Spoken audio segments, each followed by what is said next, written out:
রাজ্যের সেচ দপ্তরের জায়গা দখল করে নেওয়ার অভিযোগ উঠল মালদা জেলা তৃণমূল সভাপতি আব্দুল রহিম বক্সির বিরুদ্ধে।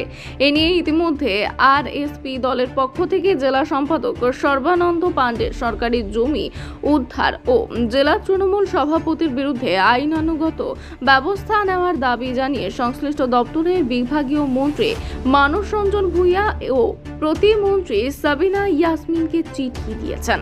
যদিও তার বিরুদ্ধে অভিযোগ ওঠা উড়িয়ে দিয়েছেন জেলা তৃণমূল সভাপতি আব্দুল রহিম বক্সি। আরএসপি জেলা সম্পাদক সর্বানন্দ পাণ্ডে সংবাদ মাধ্যমকে জানান, আজকে সরকারি শাসন ক্ষমতায় থেকে তিনি নিজেকে সমাজসেবী বলছেন, জনপ্রতিনিধি বলছেন। কিসের জনপ্রতিনিধি, কিসের সরকারি সমাজসেবক যে তিনি সরকারি সম্পত্তি রক্ষা না করে সরকারি সম্পত্তিকে আত্মসাৎ করছেন, সরকারি সম্পত্তি তার এবং তার স্ত্রীর নামে দলিল বানিয়ে দখল করছেন। আজকে গোটা মানুষের কাছে এটা পরিষ্কার যে এদের সমাজসেবকের নাম করে ওই জনপ্রতিনিধির নামে এই তকমাটাকে ব্যবহার করে শুধু সরকারি এবং বেসরকারি সমস্ত সম্পত্তি দখল করে তারা পয়সা রোজগার ছাড়া এদের আর কোনো কাজ নেই। সরকারি সম্পত্তি দখল হয়েছে। আমরা রাজ্য সরকারের কাছে দাবি করেছি, আমরা জেলা সমাহর্তার কাছে দাবি করেছি, আমরা বলেছি যে এই জমি অবিলম্বে উদ্ধার করতে হবে এবং যারা যারা এই যোগ সাজসের সঙ্গে যুক্ত আছে তাদেরকে গ্রেফতার করতে হবে, তাদের বিরুদ্ধে আইনানুগ ব্যবস্থা গ্রহণ করতে হবে। মালদহের রাতুয়া 1 নম্বর ব্লক অফিসের উল্টো দিকে রয়েছে সেচ দপ্তরের একটি বাংলো। তৎকালীন কেন্দ্রীয় সেচ মন্ত্রী ABA গনি খান চৌধুরীর সময় সেচ দপ্তরের তরফে রতুয়া অফিস কাম বাংলোটি তৈরি করা হয়। পার্কিং জোনের জন্য বড় প্লট রাখা হয়। সেচ দপ্তরের সীমানা প্রাচীন দিয়ে ঘেরা ছিল, তবে সেই জায়গায় দীর্ঘদিন ব্যবহার না হওয়ার ফলে একসময় গোটা বাংলো পরিত্যক্ত হয়ে যায়, আগাছা ও জরাজীর্ণ হয়ে যায়।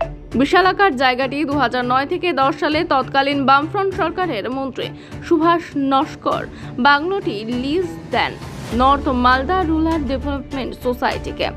এই সোসাইটির কর্ণধার ছিলেন আব্দুল রহিম বক্সি, তবে এই লিজ ছিল 5 বছরের। 2011 সালে আরএসপির হয়ে রতুয়ার বিধায়ক হন রহিম বক্সি। অভিযোগ, তৃণমূলের যোগ দেওয়ার পর রহিম বক্সি আর এই জমির লিজ রিনিউ করেননি, কিন্তু বাংলো দখল ছাড়েননি। যদিও তার বিরুদ্ধে ওঠা অভিযোগ উড়িয়ে দিয়েছেন জেলা তৃণমূল সভাপতি তথা মালতীপুর বিধানসভা কেন্দ্রের তৃণমূল বিধায়ক আব্দুল রহিম বক্সি। তিনি বলেন, এখন কিছু কিছু লোকের পায়ের তলা থেকে মাটি সরে গেছে, কিছু লোক দালালি করে বেড়াচ্ছে বিজেপির ইশারাতে কিছু লোক চলছে। যেহেতু মালদা জেলার বুকে আমি বিরোধীদের অপকর্মটা তুলে ধরার চেষ্টা করি, তারা যে জাতপাতের না মানুষকে ভাগ করে দিচ্ছে, বিজেপির ইশারাতে এই সমস্ত লোকগুলো চলাফেরা করছে, তাদের বিরুদ্ধে কথা বলি। তারা ষড়যন্ত্র করছে নির্বাচনের আগে কি করে যে রহিম বক্সিকে বদনাম করা যায়, অপদস্থ করা যায়। যেভাবে বিজেপিরা চেষ্টা করছে মুখ্যমন্ত্রীকে অপদস্থ করার জন্য অপমানিত করে, সেভাবে তারাও করছে। আমি যদি কারো সম্পত্তি দল করে থাকি, সে তার যদি ক্ষমতা থাকে, তার যদি মূরত থাকে, সে প্রমাণ করুক। আমি মাথাটাতে স্বীকার করে নিব যে আমি কোনো জায়গায় করেছি। এরকম কোনো কাজ রহিম বক্সি করে না।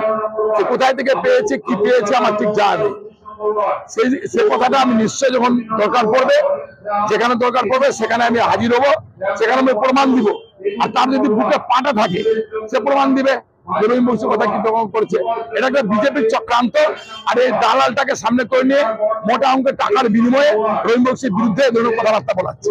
এই বিষয়ে উত্তর মালদা বিজেপির সহ সভাপতি অভিষেক মিশ্র জানান, রহিম বক্সি আর দুর্নীতি হচ্ছে সমর্থক। উনি আরএসপির আমল থেকে শুরু করে এই আমলে প্রভূত দুর্নীতি করেই যাচ্ছেন। বিভিন্ন সরকারি সম্পত্তিকে দখল করে নিজের নামে রেকর্ড করে বিক্রি করছেন, তার ব্যবসায়িক স্বার্থে কাজে লাগাচ্ছেন। এই ঘটনাগুলো এলাকার মানুষ জানে এবং এই কিছুদিন আগে আরএসপির কোনো একজন নেতৃত্ব এটা নিয়ে কমপ্লেন করেছেন এবং সামাজিকভাবে এটা নিয়ে সবাই ওনার বিরুদ্ধে আন্দোলন করছেন এবং উনি সব কিছুতে বিজেপির জুজু দেখছেন যে সব কিছুতে বিজেপি করছে। বিজেপি এখনও এই ব্যাপারে আন্দোলন করার প্রস্তুতি নিচ্ছে এবং উনি যা যা দুর্নীতি করেছেন উনি নিজের রাজনৈতিক জীবনে, আর 6 মাস পরে তার সমস্ত দুর্নীতির কবর খুঁড়ে তার সমস্ত কিছু আমরা বার করব এবং তার উপযুক্ত যাতে শাস্তি হয় সেই ব্যাপারটা আমরা দেখব।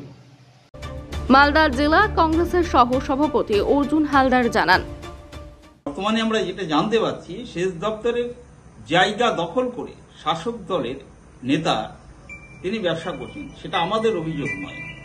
এই অভিযোগটা সেই নেতা যেখান থেকে জন্ম হয়েছিল, সেই রাজনৈতিক দল আরএসপি, সেই আরএসপি দলের পক্ষ থেকে প্রশাসনের কাছে এই আবেদনটি বা এই অভিযোগটি করেছে। আমরাও আমাদের দাবি, যদি সরকারি জমি দখল করে শাসক দলের নেতা যদি সেটাকে ব্যবহার করে, তাহলে প্রশাসনের উচিত এই আবেদনটিকে খতিয়ে দেখে আইনানুগ ব্যবস্থা গ্রহণ করা। মালদা থেকে পরিতোষ সরকারের প্রতিবেদন, নিউজ টুডে।